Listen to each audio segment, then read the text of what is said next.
ishlarimiz jadallik bilan ketyapti. Xudo xolasa traplar va oq jarayoni ketyapti.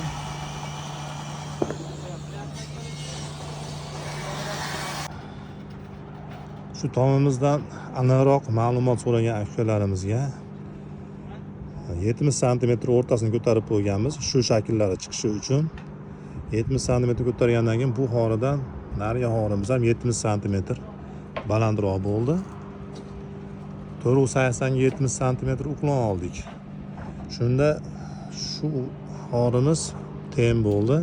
Tepadagi do'ppisi ham bir-biriga ulanib ketadi. Nihoyatda mo'tadil chiqadi.